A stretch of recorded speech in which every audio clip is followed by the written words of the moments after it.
Angata san ziara sera. Angata san ziara sera. Angata san ziara sera. Angata san ziara sera. Basidou Coulibaly ga ziara sera. Ziara Basidou Coulibaly 1442-2021 Kodougou bla o gabsani la dawuliye Ikumal din skafara u ɲɛjɔyɔrɔ u bilasiralibani u karamɔgɔbaka cɛ min jɔlen do u ye kira jɔyɔrɔ la bi Seydina Cheikh Oumar Seydou Coulibaly Faroukou Ayatullahi fi dini dɔdenw ɲɛma san o san laada min bi u bolo ni u bɛ ziara belebele kɛ ka ɲɛsin Faroukou yɛrɛ ka cɛkɔrɔba sɔnɔma in furima Basidou Coulibaly ɲinɛnta ni Ala sɔnna a baaraw n'u bɛna don araba selideni kalo tile 22 o min fana bi bɛ juin kalo tile 2 ma san 2021 ka taa kun fori kari la selideni kalo tile 26 juin kalo tile 6 san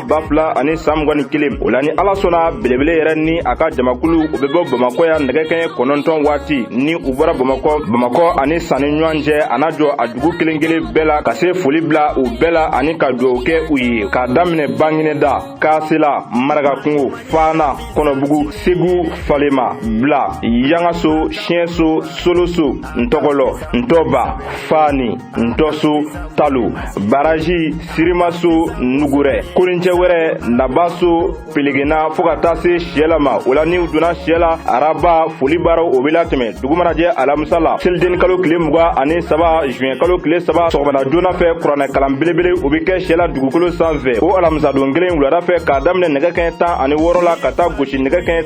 18 waatiw la séminaire de formation belebele o na kɛ Siyɛla Igmadine Silamiya tɔndenw kunna o alamisadon kelen fana de sufɛ nɛgɛ kanɲɛ 21 wajulu kɛnɛ belebele o bɛ sigi Siyɛla ale lakɔlisoba kuru kɔnɔ dugu mana jɛ juma na selideni kalo tile 24 juin kalo tile 4 jibondo belebele min ni belebele ye o di Siyɛlakaw ma ni o ye château ye o kolobo karili bi kɛ juma sɔgɔmada fɛ ka sɔrɔ ka ziara belebele kɛ Siyɛla ale kaburu don fana na belebele n'a ka jumakulu bɛ sɔrɔ ka juma seli kɛ ni Siyɛlakaw ye ka sira ɲini ka u kunda sankaw kan o la ni u wulila ka bɔ Siyɛla ni san fana ni ɲɔgɔn cɛ dugumisɛnnin fɛn fɛn bɛ belebele a na jɔ a kelen kelen bɛɛ la ka dugawu kɛ u fana ye k'a daminɛ ɲinɛ Seribugu Zanbugu Si Torongorola Duguni Titama ka taa se Bɛlɛnin cɛ ma ka sɔrɔ ka don san ka foli baaraw ka o latɛmɛ ni dugu jɛra sibiri la selideni kalo tile 25 juin kalo tile 5 kuranɛ kalan belebele o bɛ kɛ sankaw fana fɛ yen nɔ o sibiridon kelen in wulada fɛ nɛgɛ kanɲɛ 16 ka taa gosi nɛgɛ kanɲɛ 18 waatiw la o fana bɛ kɛ séminaire de formation ye san Igmadine Silamiya jɛdenw kunna o sibiridon kelen de fana sufɛ nɛgɛ kanɲɛ 21 waati wajulu kɛnɛ belebele o bɛ sigi san stade Segu Damele kɔnɔ dugu mana jɛ kare la sa selideni kalo tile 26 juin kalo tile 6